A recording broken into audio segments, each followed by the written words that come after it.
Okay, naka 10 kilometer na ako. Maling ruta. Mas mahaba yun sa akin. Sinama ko Makati Ave. Ayala Avenue lang pala. Hindi ko alam. Ganun pala ruta. Kaya nahanap ko yung 3 kilometer spot. Iniwasan ko pala. Maling ruta. Pero okay lang. Done. 1 hour, 1 minute, 59 seconds. Kaya rin. 10 kilometer.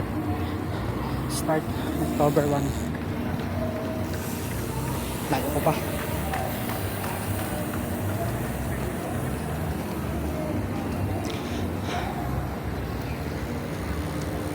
Bikers and runners, joggers, ito sila. Okay, malayo-layo pa yung metro pa. Okay. Si Renz baka nandun sa finish line.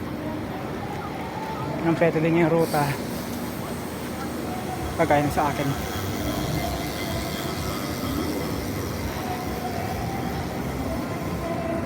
Okay.